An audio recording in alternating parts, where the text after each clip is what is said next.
L'histoire de l'humanité recèle de nombreux mystères non résolus. Ces mystères non résolus ont beaucoup fait parler d'eux.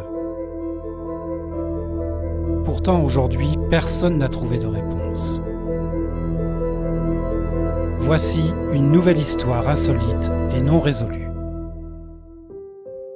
La disparition d'Amelia Earhart. Le 2 juillet 1937, à 17h20 GMT, la voix d'Amelia Earhart se fait entendre par les stations de radio du Pacifique Ouest. Partie de Nouvelle-Guinée le matin même et après avoir parcouru 35 000 km, elle arrive au-dessus des îles Salomon avec son navigateur Fred Noonan. Amelia souhaite réaliser un tour du monde en avion avec son bimoteur Lockheed Electra. Elle approche de son objectif, plus que 4734 km la séparent de son point d'arrivée. Afin de poursuivre leur voyage, ils doivent se ravitailler en carburant sur le minuscule îlot d'Hollande, territoire américain situé pratiquement à mi-chemin entre l'Australie et Hawaï. Si près du but et encore plus proche de la réussite, ils n'y sont jamais parvenus. Que s'est-il vraiment passé avant leur disparition ? Après avoir réparé les dégâts infligés par un premier essai raté au mois de mars, Fred Noonan et Amelia Earhart ont réussi à décoller le 21 mai d'Auckland, en Californie. Après 40 jours, 35 000 km et plus de 20 escales plus tard, le binôme est arrivé à Lae, sur la côte est de Papouasie-Nouvelle-Guinée, le 1er juillet 1937. Le matin du 2 juillet, Amelia et Fred embarquent pour la partie du voyage qu'ils redoutent le plus, le tronçon qui les mènera sur l'île d'Hollande, un atoll du Pacifique central. Plus de 4000 km d'océan les séparent de cette étendue de sable qui sera leur prochain point de ravitaillement en carburant. Dans cette fin de journée du 2 juillet 1937, au bout de quelques heures de vol, alors qu'ils sont en phase d'approche finale de l'île, Amelia cherche à entrer en contact radio avec l'Itasca, une vedette de la garde côtière américaine au large de l'île d'Hollande. Sa voix est calme. « CAC appelle Itasca, me recevez-vous ? CAC appelle Itasca, nous devons être au-dessus de vous, mais je ne vous vois pas. Niveau de carburant faible, impossible de vous contacter par radio. Nous volons à une altitude de 1000 pieds, avez-vous reçu ? CAC appelle Itasca. CAC appelle Itasca. Le carburant commence à baisser sérieusement. CAC appelle Itasca. » Le navire reçoit les messages. Le signal est si puissant qu'à un moment, l'opérateur radio se précipite sur le pont pour chercher l'avion d'Amelia dans le ciel. Mais les transmissions renvoyées par le bateau n'atteignent pas l'aviatrice et son navigateur qui volent à présent à l'aveugle au-dessus des nuages. Dans son dernier message authentifié, Amelia indique que sa trajectoire de vol suit une bissectrice à l'île du Nord-Ouest au sud-est, sans préciser dans quelle direction elle avance. Après cette communication reçue à 20h43 heure GMT, le contact radio est perdu et personne ne connaîtra la suite de son parcours.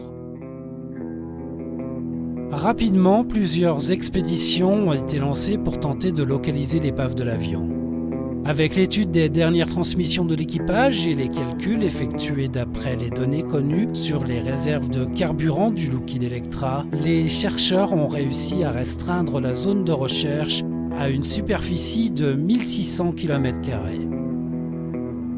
Le gouvernement américain, sous la présidence de Franklin Roosevelt, lança une dizaine de navires et une cinquantaine d'avions à la recherche d'Amelia et Fred Noonan. Aucune trace de leur appareil ne fut détectée, pas plus que ne furent recueillis de témoignages sur les dernières îles qu'ils auraient pu survoler.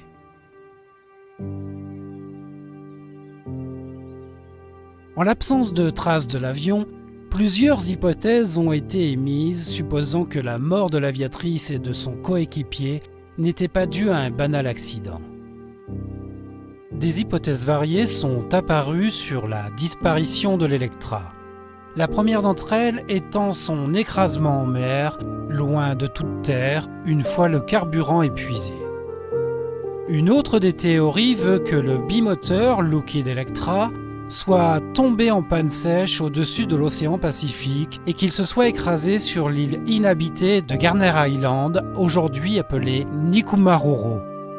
Une autre hypothèse repose précisément sur l'observation qu'en partant de Hollande, presque au cap 157 degrés, se trouve l'atoll Gardner, aujourd'hui Nikumaroro, et que le platier récifal de celui-ci, découvert à marée basse, offre une surface suffisamment lisse pour y permettre un atterrissage.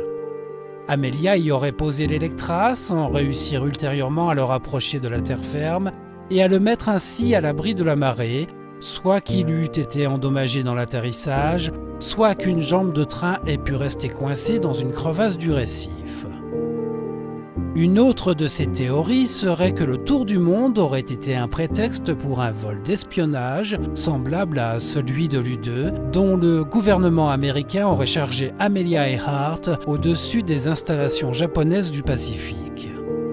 Repéré, l'avion aurait été abattu par la DCA Nippon près des îles Marshall.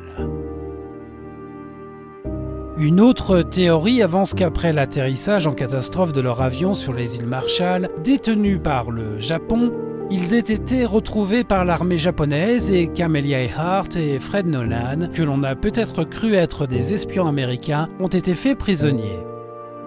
Le gouvernement des États-Unis, au courant de leur sort, n'aurait rien fait pour les secourir, mettant fin à leurs recherches après seulement 2 semaines.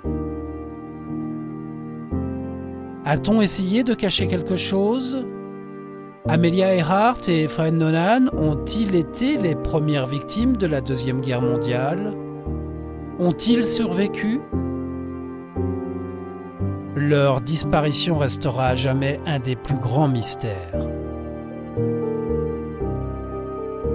Amelia Earhart et Fred Nolan furent déclarés officiellement morts le 5 janvier 1939.